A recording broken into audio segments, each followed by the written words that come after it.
Hello बच्चों, कैसे हैं आप लोग। आई होप आप लोग अपने अपने घरों में स्वस्थ होंगे और अच्छी तरह से पढ़ाई कर रहे होंगे और सारे वीडियोस को ध्यान से देख रहे होंगे। आज फिर हम मिल रहे हैं एक नए वीडियो के साथ और आज की इस वीडियो में हम दो अलग अलग विषयों को पढ़ेंगे। यानी हमारे जो टॉपिक है वो दो हैं। पहला हमारा टॉपिक है आपकी हिंदी लिटरेचर की बुक से एक कहानी और दूसरा है हमारा अपठित गद्यांश। आज की कहानी चिड़िया की बच्ची। बच्चों, स्वतंत्रता किसी की भी हो, सबको अपनी आज़ादी पर हक होता है ना। फिर चाहे वो पशु हो, पक्षी हो या हम इंसान हो। अब अभी की परिस्थिति देख सकते हैं। अभी के इस परिस्थिति में हम लोग अपने अपने घरों में कैद हैं। चाहे हम अपने स्वास्थ्य के हिसाब से ही कैद हो, हम सुरक्षित रहने के लिए ही घर में बंधे हो, पर है तो हम बंधे हुए ही हैं ना तो हम बाहर स्कूल जा सकते हैं, ना ठीक से मार्केट जा सकते हैं। यानी घर से बाहर हम निकल ही नहीं सकते। भले ही हमारी सुरक्षा के लिहाज से ये सही है, पर एक तरह से हम आज़ाद नहीं हैं। तो बिल्कुल कुछ ऐसे ही हम इंसान शुरू से पशु और पक्षियों के साथ करते आए हैं, है ना। आप लोगों ने देखा होगा बहुत से लोग अपने घरों में पेट पपी रखते हैं। पेट पपी रखना कोई जुर्म नहीं, अच्छी बात है। ऐसे उनको एक घर भी मिल जाता है। लेकिन आप लोगों ने देखा होगा बहुत सारे लोग अपने शौक के लिए पिंजरे में पक्षियों को बंद करके रखते हैं। अलग अलग किस्म के पक्षी, चाहे वो चिड़िया हो, तोता हो, कबूतर हो, अपने अपने शौक के लिए उन्हें हम पिंजरे में बंद कर देते हैं। पक्षियों का असल घर कहाँ होता है आपको पता है ना। पक्षियों का जो असल घर होता है वो खुला आसमान होता है। उन्हें वो पिंजरा कभी नहीं भाता। जैसे हमें अभी 24 घंटे अपने घर में रहना नहीं भा रहा है, क्योंकि हम आदी हैं। हमें आदत है स्कूल जाने की, हमें आदत है घूमने जाने की, हमें आदत है घर से बाहर निकलकर कुछ वक्त बिताने की। और हम उन चिड़ियों को, उन पक्षियों को हमेशा के लिए एक छोटे से पिंजरे में बंद कर देते हैं। सोच के देखो जरा उन पर क्या बीतती है। आज का जो हमारा पाठ है चिड़िया की बच्ची, इस पाठ में भी हम कुछ ऐसा ही पढ़ने वाले हैं कि कैसे एक नन्ही चिड़िया खुद पिंजरे में कैद होने से बच जाती है और कैसे वह इंसान की चालाकी भरी बातों से खुद की रक्षा करती है। इस पाठ में हम उसी की कहानी पढ़ने वाले हैं। देखिए, मैं लाइन बाय लाइन कहानी पढ़ रही हूँ और आप समझने की कोशिश कीजिए। माधव दास ने अपनी संगमरमर की नई कोठी बनवाई है। उसमें सामने बहुत सुहावना बगीचा भी लगवाया है। उनको कला से बहुत प्रेम है।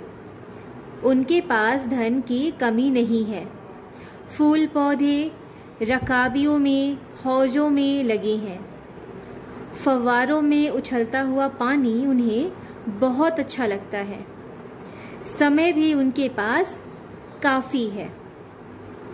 शाम को जब दिन की गर्मी ढल जाती है और आसमान कई रंग का होता जाता है, तब वह कोठी के बाहर चबूतरे पर तख्त डलवाकर मसनद के सहारे गलीचे पर बैठते हैं और प्रकृति की छटा निहारते हैं। यहाँ कोठी का मतलब भवन है। रकाबियों का मतलब कटोरियाँ यानी प्लेट्स। फव्वारों का मतलब है, आप लोगों ने देखा होगा जब पानी फुहार के रूप में किसी तरह से निकलता है तो उसे हम फव्वारा कहते हैं। और मसनद का मतलब होता है एक बड़ा तकिया जिसके सहारे हम थोड़ा आराम कर सकते हैं। और छठा का अर्थ होता है सुंदरता या सौंदर्य। तो पहले हम यहाँ तक कहानी को समझते हैं। कहानी की शुरुआत होती है माधव दास नामक एक आदमी से। माधव दास बहुत ही अमीर इंसान है और उसने संगमरमर की कोठी यानी संगमरमर की महल बनवाया हुआ है। उनके महल के सामने बहुत ही सुहावना बगीचा भी है और माधव दास को कला से बहुत प्रेम है, यानी आर्ट से वो बहुत प्रेम करते हैं। उनकी जो कोठी है वो बहुत ही सुंदर ढंग से बनी हुई है। वो बहुत ही धनी इंसान है। उनके बगीचे में तरह तरह के फूल पौधे लगे हुए हैं और फव्वारे लगे हुए हैं जिनसे बहुत ही अच्छा सौंदर्य दिखता है, क्योंकि पानी की जब बौछारें निकलती हैं तो वो देखने में बहुत ही सुंदर लगती हैं। शाम को जब भी गर्मी ढल जाती है और आसमान पर कई तरह का रंग यानी जब सूर्यास्त का समय होता है, तब वो कोठी के बाहर अपनी चबूतरे पर तख्त यानी कोई आसन डलवाकर तकिया लेकर गलीचे पर बैठते हैं और प्रकृति यानी नेचर का जो व्यू होता है उसे देखते हैं। उसके आगे पढ़ते हैं।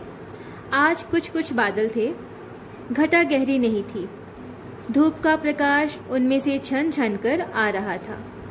माधवदास मसनद के सहारे बैठे थे। उनके देखते देखते सामने की गुलाब की डाली पर एक चिड़िया आ बैठी। चिड़िया बहुत सुंदर थी। माधवदास को वह चिड़िया बड़ी मनभावनी लगी। कुछ देर तक उस चिड़िया का इस डाल से उस डाल पर थिरकना देखने के बाद उन्होंने चिड़िया से कहा, सुनो चिड़िया, यह बगीचा मैंने तुम्हारे लिए ही बनवाया है, तुम बेखटके यहाँ आया करो। चिड़िया एकाएक घबराई, फिर बोली, मुझको मालूम नहीं था कि यह बगीचा आपका है, मैं अभी चली जाती हूँ। पल भर सांस लेने मैं यहाँ टिक गई थी। माधवदास ने कहा, मेरी भोली चिड़िया, तुम्हें देखकर मेरा चित्त प्रफुल्लित हुआ। मेरा महल भी सूना है, वहां कोई भी चहचहाता नहीं है। तो आगे हम यहाँ तक कहानी को क्लियर करते हैं। तो आपने पहले पढ़ा कि एक दिन वो अपने महल के गलीचे पर बैठ के जो नेचर का व्यू है उसे देख रहे होते हैं और प्रकृति भी बहुत उस समय सुंदर रहती है। आसपास बादल लगे रहते हैं, घटा नहीं रहती है, धूप भी नहीं रहता है। तब अचानक क्या होता है, उनके देखते देखते उनके गुलाब की डाली पर एक चिड़िया आ बैठती है और वो चिड़िया बहुत ही ज्यादा सुंदर थी, बहुत प्यारी चिड़िया थी। माधवदास को वह चिड़िया बहुत ही सुंदर लगी। उन्होंने कुछ देर तक चिड़िया का थिरकना यानी चिड़िया को इस डाल से उस डाल पे उड़ते देखा। उसके बाद उन्होंने चिड़िया को टोका यानी उससे कहा कि देखो चिड़िया, ये जो मेरा इतना सुंदर बागीचा है ये मैंने तुम्हारे लिए ही तो बनवाया है, तुम बेखटके यानी बिना किसी संकोच के, बिना किसी रोक टोक के यहाँ आया करो। अब चिड़िया तो छोटा सा पक्षी, वो बहुत देखकर सुनकर घबरा गई। फिर बोली कि मुझको मालूम नहीं था कि यह बगीचा आपका है, मैं अभी यहाँ से चली जाती हूँ, मैं तो बस यहाँ पे पल भर के लिए थकान मिटाने के लिए रुक गई थी। माधवदास ने फिर कहा कि देखो चिड़िया, तुम बहुत भोली हो, तुम्हें देखकर मेरा चित्त प्रफुल्लित यानी प्रसन्न हुआ है और मेरा इतना बड़ा महल है ये भी सुना पड़ा है, वहाँ कोई भी चहचहाता नहीं है। तो अब वो माधवदास उस चिड़िया को यहाँ पे रोकना चाहते हैं। आगे पढ़ते हैं। तुम्हें देखकर मेरे परिवार का जी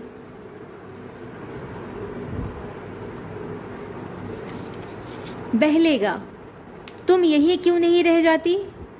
मेरे पास बहुत सा सोना है, तेरा घर समूचे सोने का होगा। ऐसा पिंजरा बनवाऊंगा कि कहीं दुनिया में ना होगा, ऐसा कि तू देखती रह जाए, तू उसके भीतर थिरक फुदक कर मुझे खुश करना। चिड़िया बोली, मैं नादान हूँ, मैं कुछ समझती नहीं। सूरज की धूप खाने, हवा से खेलने और फूलों से बात करने जरा मैं घर से उड़ आई थी। अब सांझ हो गई है, सो माँ के पास जा रही हूँ, आप सोचा ना करें। माधवदास ने कहा, भोली चिड़िया, तुम कहाँ रहती हो? तुम मुझे नहीं जानती हो? चिड़िया बोली, मैं माँ को जानती हूँ, भाई को जानती हूँ, सूरज को और उसकी धूप को जानती हूँ, घास, पानी और फूलों को जानती हूँ। तुम कौन हो? मैं नहीं जानती। मुझको देर हो रही है, माँ मेरी बाट देखती होगी, मैं माँ के पास जा रही हूँ। तो आपने देखा कि माधवदास तरह तरह से बातें करके चिड़िया को अपने महल में रोकने का आग्रह करते हैं, लेकिन चिड़िया बिल्कुल नहीं मानती। चिड़िया बहुत छोटी है। चिड़िया खुद बोलती है कि मैं बहुत नादान हूँ, मुझे तो इस महल से कोई काम नहीं, मुझे तो बस सूरज की धूप खानी है, हवा से खेलना है, फूलों से बात करना है, बस मैं इसीलिए अपने घर से उड़ आई थी। भगवान, आप लोग खुद बताइए, आप लोगों को प्लेग्राउंड में खेलना कितना पसंद है ना? चाहे वो नॉर्मल ग्राउंड हो या आपके फेवरेट क्रिकेट का प्लेग्राउंड हो।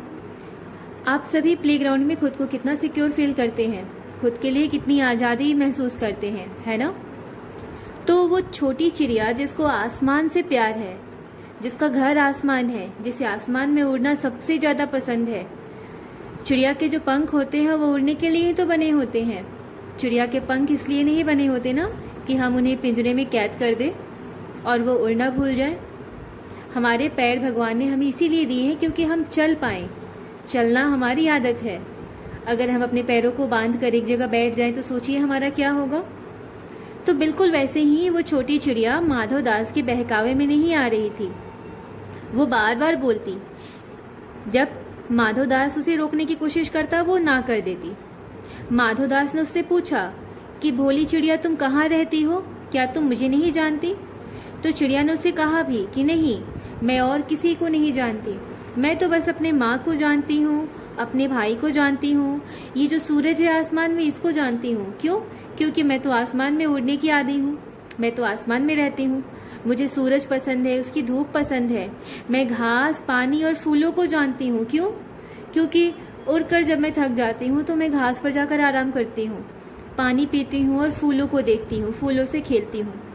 पर तुम कौन हो? तुमको तो मैं बिल्कुल नहीं जानती और मुझे ना देर हो रही है, तो मेरी माँ मेरी बाट देख रही, बाट यानी रास्ता देख रही होगी, मैं माँ के पास जा रही हूँ। बच्चों को चिड़िया छोटी थी, वो चिड़िया की बच्ची थी, और जैसे सभी बच्चों को अपने घर जाने का इंतज़ार रहता है, सभी बच्चे जानते हैं कि घर पर उनके मम्मी पापा उनका इंतज़ार कर रहे होंगे, वैसे वो भी जानती थी कि उसकी माँ उसका रास्ता देख रही होगी। पक्षी अपने बच्चों को आसमान में दौड़ने के लिए, खेलने के लिए छोड़ देते हैं। क्यों? क्योंकि पक्षियों के बच्चे अपना दाना खुद लाते हैं। पक्षी अपने बच्चों की देखभाल तभी तक करते हैं जब तक वो उड़ने के लायक ना हो जाएं। एक बार पक्षियों के बच्चे अगर उड़ने के लायक हो जाएं, उनके जो पंख है वो सक्षम हो जाएं कि वो उड़ पाएं, तो पक्षियों के बच्चे अपने भोजन की व्यवस्था खुद करते हैं। इसीलिए चाहे वो कबूतर हो, कौवा हो या गौरैया, सभी के बच्चे जब उड़ने लगते हैं तो वो उड़ के आसमान में जाते हैं और अपने भोजन की व्यवस्था करते हैं। ये नन्ही चिड़िया भी इसीलिए उड़ने निकली होगी।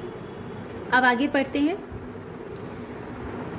माधवदास उसे रोकते हुए बोला, ठहर ठहर, अपने पास के इस फूल को तूने देखा?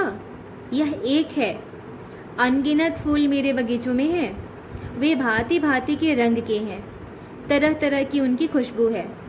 वे सब फूल तेरे लिए खिला करेंगे। मैं तुझे सोने से मढ़ कर तेरे मूले को चमका दूंगा। तूने मेरे चित्त को प्रसन्न किया है, तू मत जा, यहीं रह। यह कहने के साथ ही सेठ ने एक बटन दबा दिया।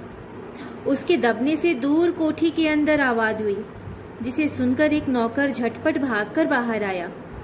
यह सब क्षण भर में हो गया। चिड़िया कुछ भी नहीं समझी। सेठ का इशारा पाते ही नौकर चिड़िया को पकड़ने की जतन में जुट गया। उधर चिड़िया को बातों में उलझाए रखने के लिए सेठ बोले, तुम अभी माँ के पास अवश्य जाओ, माँ बाट देखती होगी, पर कल तुम आओगी ना? कल आना, परसों आना, रोज आना। तुम बड़ी सुंदर लगती हो। तुम्हारे भाई बहन हैं? कितने भाई बहन हैं? तो यहाँ तक आगे कहानी को फिर समझते हैं। तो आपने देखा कि माधवदास चिड़िया को अपने पास रोकने के लिए तरह तरह की योजनाएं बना रहे हैं, तरह तरह की कोशिश कर रहे हैं, पर चिड़िया उनके बहकावे में नहीं आ रही। माधवदास ने चिड़िया को तरह तरह के लालच भी दिए। उन्होंने उसे कहा कि मैं तुझे सोने से मढ़कर तेरे मूले को चमका दूंगा, यानी तेरे परों में सोना लगवा दूंगा। लेकिन चिड़िया उनकी इन बातों में नहीं आती है। वो बगीचे के फूलों की खुशबू की महक में भी नहीं उलझती है। वो बिल्कुल क्लियर है। वो बोलती है कि मैं बिल्कुल नहीं रुकूंगी यहाँ पे। तब माधवदास ने एक चाल चली। माधवदास ने एक बटन दबा दिया। उसके बटन के दबते ही दूर उनकी कोठी के अंदर से उनका नौकर दौड़ा आया और वो चिड़िया को पकड़ने की कोशिश करने लगा। और इधर माधवदास चिड़िया को अपनी मीठी मीठी बातों में उलझाए रखे रहे, जिससे कि नौकर आसानी से चिड़िया को पकड़ सके। अब आगे पढ़ते हैं। चिड़िया ने बताया, 2 बहनें 1 भाई है, पर मुझे देर हो रही है। हाँ हाँ जाना, अभी तो उजाला है। 2 बहनें 1 भाई है, बड़ी अच्छी बात है। चिड़िया के मन के भीतर जाने क्यों चैन नहीं था। वह चौकन्नी होकर चारों ओर देखती थी। उसने कहा, मुझे देर हो रही है। सेठ ने कहा, अभी तो उजाला है। मेरी प्यारी चिड़िया, तुम अपने घर का और हाल सुनाओ, भय मत करो। तो चिड़िया सेठ माधवदास की हवेली से बार बार निकलने की कोशिश कर रही थी, पर माधवदास उसे अपनी मीठी मीठी बातों में उलझाए रखना चाहता था। और इसका कारण क्या था? कारण था कि माधवदास उसे पकड़ना चाहता था और पकड़कर अपने पिंजरे में कैद करना चाहता था। चिड़िया ने कहा, मुझे डर लगता है। मैं नादान बच्ची हूँ। माँ मेरी दूर है। रात हो जाएगी तो मुझे राह नहीं सूझेगी। सेठ ने समझाया, भय ना करो चिड़िया, तुम बहुत सुंदर हो। मैं तुमसे प्रेम करता हूँ। इतने में चिड़िया को बोध हुआ कि जैसे एक कठोर स्पर्श उसकी देह को छू गया है। वह चीखकर चिचियाई और एकदम उड़ी। नौकर के फैले हुए पंजे में वह आकर भी नहीं आ सकी। वह उड़ती हुई एक सांस में माँ के पास पहुंची और माँ की गोद में गिरकर सुबकने लगी। ओ माँ, ओ माँ। माँ ने बच्ची को छाती से चिपटाकर पूछा, क्या है मेरी बच्ची, क्या है? पर बच्ची कांप कांप कर माँ की छाती में और चिपक गई। बोली, कुछ नहीं, बस सुबकती रही। ओ माँ, ओ माँ। बड़ी देर में उसे ढांढस बंधा और तब वह पलक मींचकर उस छाती में चिपक ऐसे सोई जैसे अब पलक न खोलेगी। तो अंत में क्या होता है? अंत में माधवदास चिड़िया को अपनी मीठी मीठी बातों में उलझाए रखने की कोशिश करते हैं और वहीं दूसरी तरफ उनका जो नौकर रहता है वो चिड़िया को पकड़ने की कोशिश किए रहता है। इतने में अचानक चिड़िया को एहसास होता है कि जैसे उसके मुलायम सी देह यानी शरीर को कोई कठोर स्पर्श, यानी स्पर्श का मतलब होता है टच, कोई कठोर सा स्पर्श उसकी बॉडी को छू गया है। वो चीख कर चिचियाती है। चिचियाना यानी चिल्लाना। वो चीखती है और चिल्लाती है और चिल्लाते हुए एकदम उड़ जाती है। और इस तरह चिड़िया नौकर के फैले हुए पंजे में आकर भी नहीं आ सकती। यानी चिड़िया को जो स्पर्श महसूस हुआ था वो किसका था? वो माधवदास के नौकर के पंजों का स्पर्श था। वह नौकर उसे पकड़ने की पूरी कोशिश किए हुए था। चिड़िया दो चिल्ला कर उठती है और उड़कर सीधे अपनी माँ के पास आती है और माँ की गोद में सिर रखकर सुबकने लगती है और रोने लगती है, ओ माँ कहकर। माँ भी अपनी बच्ची को छाती से लगाकर पूछती है, क्या हुआ मेरी बच्ची, तुम रो क्यों रही हो? पर चिड़िया इतनी डरी हुई है, वो नन्ही चिड़िया इतना काँप रही है कि अपनी माँ से कुछ नहीं बोल पाती है, बस सुबकती रहती है यानी सिसकती रहती है। जब हम रोते हैं, रोते रोते हमारा गला भर जाता है तो हमारे भीतर जो महसूस होता है उसे हम सुबकना कहते हैं। वो बहुत देर तक माँ के गले से लगकर ओ माँ कहती रहती है। बहुत देर में जाकर उसे ढाढ़स यानी हिम्मत होती है और वो पलक मीच कर यानी आंखें बंद कर अपनी माँ की छाती से, सीने से ऐसे चिपक जाती है जैसे अब वो कभी भी पलक नहीं खोलेगी। आप लोग सोच सकते हैं कि उस चिड़िया के ऊपर क्या गुजरी होगी जब उसे किसी ने पकड़ने की कोशिश की होगी। आप लोगों ने देखा होगा जब हम सिग्नल से क्रॉस करते हैं, रास्ते पर जब हम सिग्नल से गुजरते हैं तो बहुत सारे छोटे बच्चे जो दिखने में बहुत गरीब होते हैं, वो अधनंगे होते हैं, उनके शरीर पर पूरा कपड़ा नहीं होता, वो हाथ में कटोरी लेकर भीख मांगते रहते हैं। आपको पता है कि बहुत सारे देशों में, बहुत सारे राज्यों में ऐसे छोटे बच्चों को यूज़ किया जाता है। किस काम के लिए? भीख मांगने के लिए। उन्हें ज़बरदस्ती कैद करके रखा जाता है, उनसे भीख मंगवाया जाता है, क्योंकि बच्चे जल्दी बड़ों को अट्रैक्ट करते हैं। बच्चे जब बड़ों के सामने गिड़गिड़ाते हैं तो बड़े उन्हें जल्दी भीख दे देते हैं।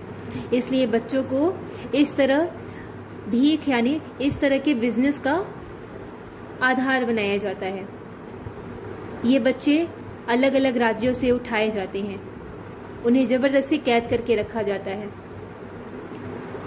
मैंने कहा ना कि आज़ादी किसी की भी हो, आज़ादी पर सबका हक होता है, चाहे वो इंसान हो, जानवर हो या पशु पक्षी हो। हम लोग कुछ महीनों अपने घर में रहकर इतना बोर फील करते हैं, पर हम कुछ सालों तक किसी पक्षी को पिंजरे में बंद करके रखते हैं। सोचकर देखिएगा कि उनके ऊपर क्या गुजरती होगी। तो यह पाठ हमारा यहीं पे ख़त्म होता है और इस पाठ से हमें 2 सीख मिलती है, एक नहीं 2 सीख। पहली सीख और सबसे महत्वपूर्ण सीख कि स्वतंत्रता या आज़ादी सबसे महत्वपूर्ण धन है। वह हमारा सबसे इम्पॉर्टेंट हमारा जो धन होता है वो है, इसे किसी भी कीमत पर खोना नहीं चाहिए। और दूसरी सीख कि हमेशा मतलबी लोगों से दूर रहना चाहिए। मतलबी यानी माधव दास जैसे लोगों से, जिन्हें अपनी सुख सुविधा, अपनी कला के लिए वो जानवरों को अपने घर के चिड़ियाघरों में कैद रखते हैं। सिर्फ माधव दास ही नहीं बच्चों, आप लोगों ने देखा होगा जब हम चिड़ियाघर जाते हैं तो इतने बड़े बड़े जो शेर होते हैं, जो बड़े बड़े जानवर होते हैं, आप खुद सोचकर देखिए कि वो तो जंगल में रहने के आदी है ना। वो क्या चिड़ियाघर के उस छोटे छोटे पिंजरे में कैद होकर खुशी खुशी रहते होंगे? बिल्कुल नहीं। आपने सर्कस में देखा होगा बहुत सारे जानवरों का उपयोग किया जाता है। हम सभी जानते हैं कि हम इंसान बहुत ज़्यादा समझदार होते हैं, हमारे पास दिमाग होता है, हम अपना काम करते हैं, हम अलग अलग तरह तरह के एक्शन करते हैं क्योंकि हम इंसान हैं। पर सर्कस वाले जानवर भी हम इंसानों की तरह व्यवहार करते हैं। क्यों? कैसे? क्योंकि उन्हें ट्रेन किया जाता है। ट्रेन करने के दौरान उन्हें बहुत सारी यातनाएं दी जाती हैं, उन्हें बहुत सारे दुख दिए जाते हैं, कितने दिनों तक उन्हें भूखा रखा जाता है, तब जाकर वो इंसानों की तरह व्यवहार करना यानी कूदना, उछलना सीखते हैं। किसी भी हालत में किसी को भी बंद करके रखना सबसे बड़ा गुनाह है।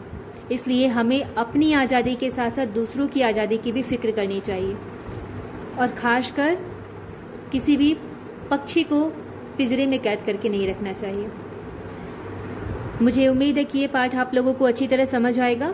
इस पाठ के अंत में कुछ शब्दार्थ दिए हैं और शब्द भंडार भी दिए हैं। आप शब्दार्थ को और शब्द भंडार को अच्छी तरह पढ़ेंगे, जिससे पाठ के जो बाकी शब्द हैं वो आपको अच्छी तरह क्लियर हो जाएंगे।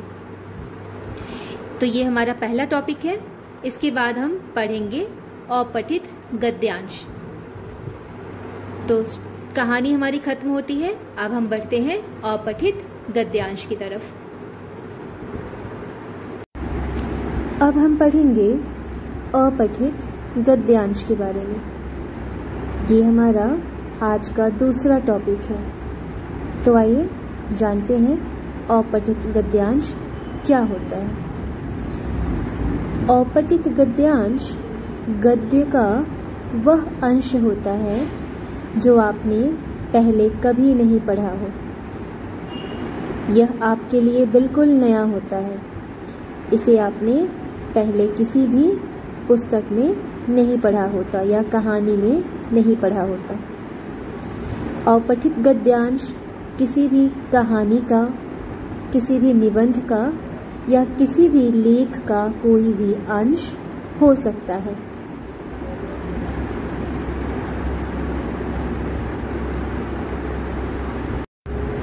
बच्चों, अपठित गद्यांश जब हम हल करते हैं तो हमेशा गद्यांश के नीचे कुछ प्रश्न दिए रहते हैं और आपको उन सारे प्रश्नों के उत्तर स्वयं से देने होते हैं, चाहे वह आपके सही विकल्प चुनने के उत्तर हो या फिर प्रश्नों के उत्तर हो। जो भी दिए रहते हैं वो आपको स्वयं हल करने होते हैं। कैसे? गद्यांश को ध्यान से पढ़कर। इसलिए हमें अपठित गद्यांश को हमेशा ध्यान पूर्वक पढ़ना चाहिए। उसमें लिखी बातों को अच्छी तरह समझना चाहिए। गद्यांश में से ही प्रश्नों के उत्तर देने का प्रयास करना चाहिए। गद्यांश के उत्तर यथासंभव अपने शब्दों में ही देने का प्रयास करना चाहिए।